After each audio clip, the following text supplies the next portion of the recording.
So this video will show you how to change the rear freewheel cassette on a bicycle. So this bike here uses what's called a freewheel cassette, which means that these back sprockets here, they have a mechanism inside them, a ratcheting mechanism, which allows you to pedal forwards, but it also allows you to pedal backwards without the wheel moving.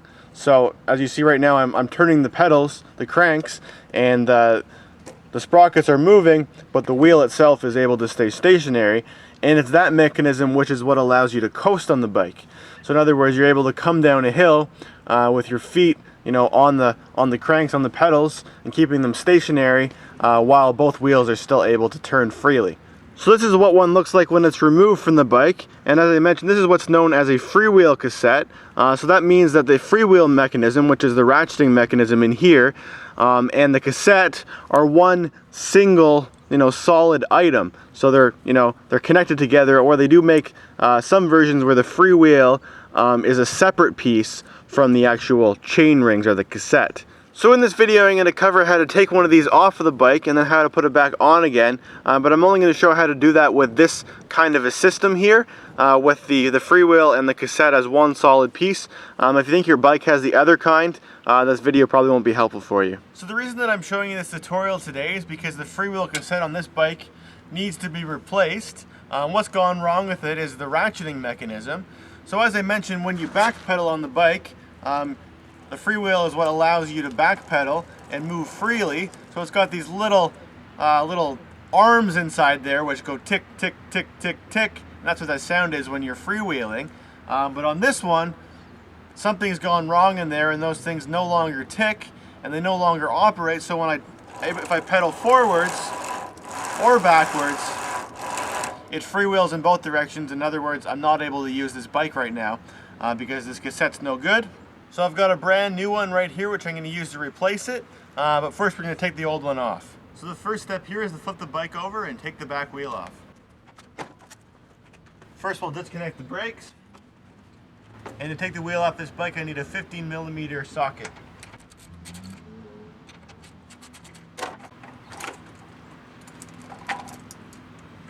There, the wheel is off. So now with the wheel off, you can see what I was talking about, the ratcheting mechanism, how it no longer works, and the chain ring is able to spin in either direction. So unfortunately, to remove the freewheel cassette from the bike, there's a special tool which is required to do so, which is known as a freewheel remover.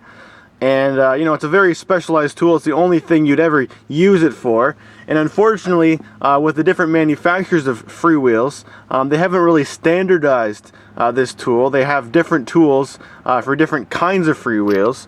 And over the years, I've collected a few different ones for different bikes that I have.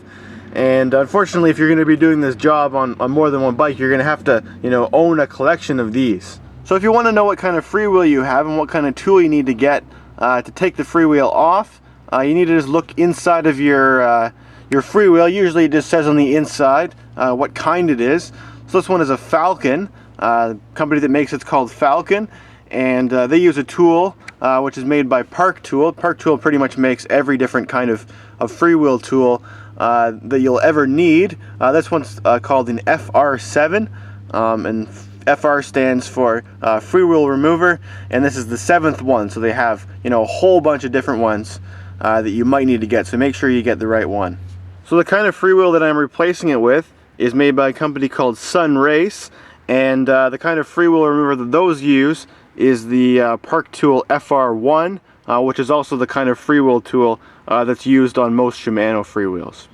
So the way this tool works is it goes inside of the freewheel, and these little teeth grab on the inside of here, and they're able to grip it and twist it off. So to put it in there, first we got to take off this wheel nut off of the end here, like so, and then this goes on there like that, and you can see it just goes right inside of there. Park Tool, the company that makes this, recommends that you put the nut back on again after you put the tool in, and what that does is it keeps this tool so it stays fully pushed inside of there, so it doesn't come out a little bit when you're fighting to get this off. And the reason you want to do that is because you want these teeth to have full contact with the inside of your freewheel.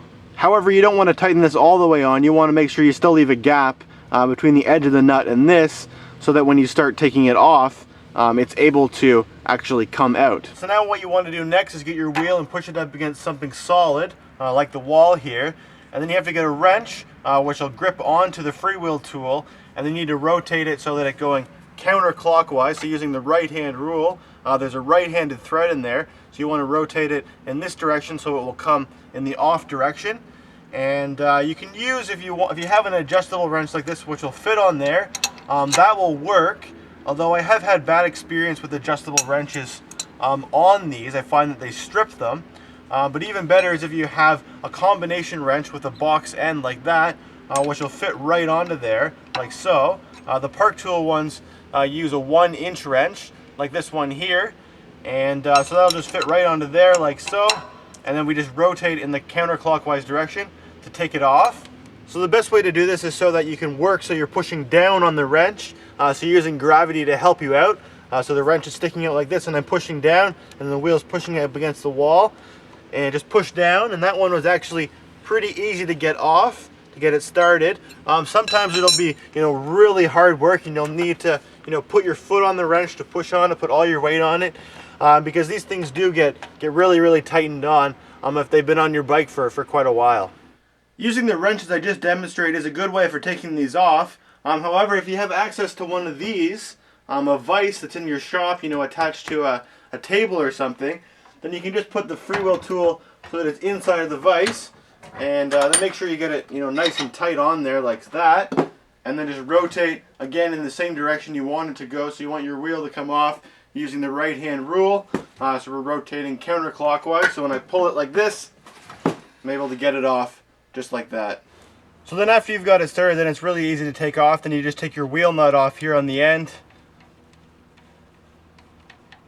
And then you should just be able to use the tool in your hand and then just rotate it the rest of the way off. And then when you get to the end of the threads, you should just be able to pull it right off, like so.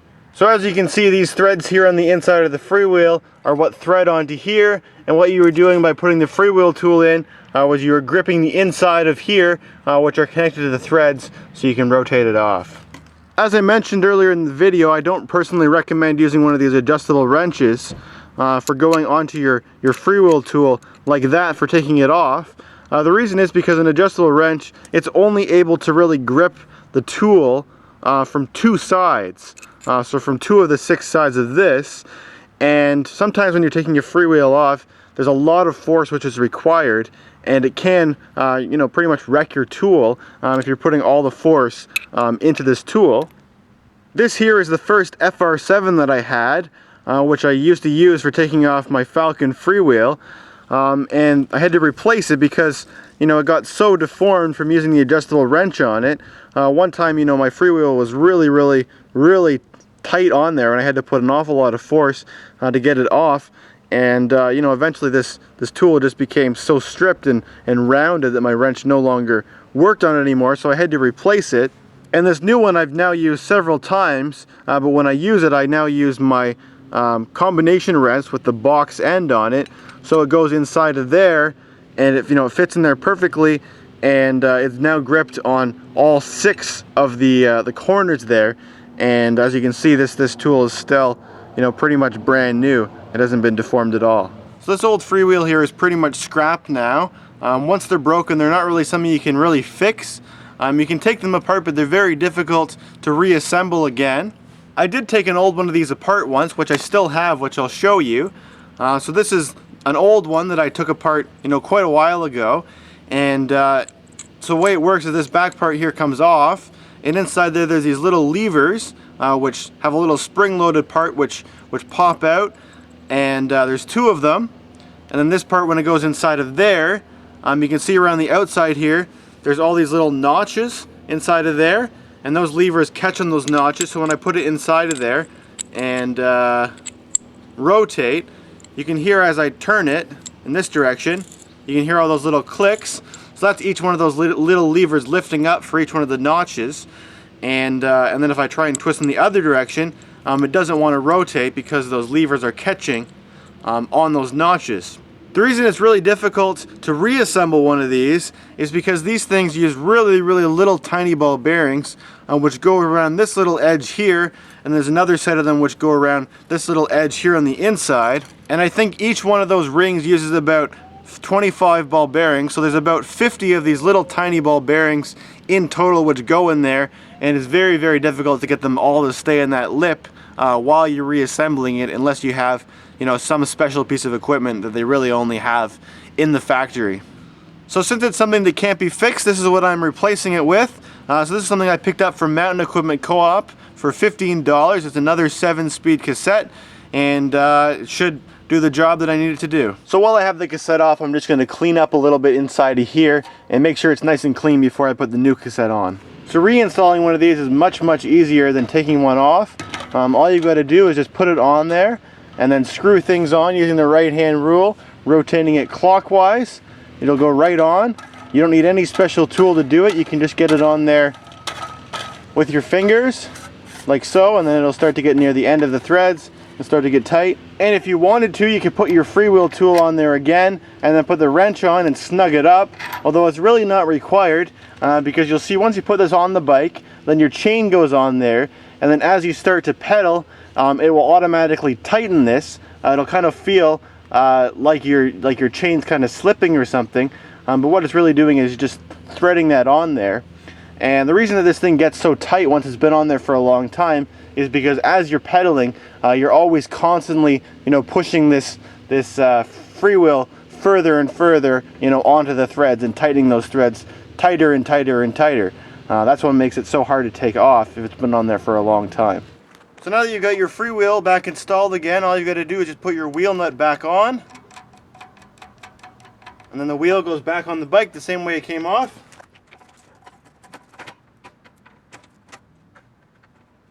And again, I'm going to use my 15mm socket to tighten it back up.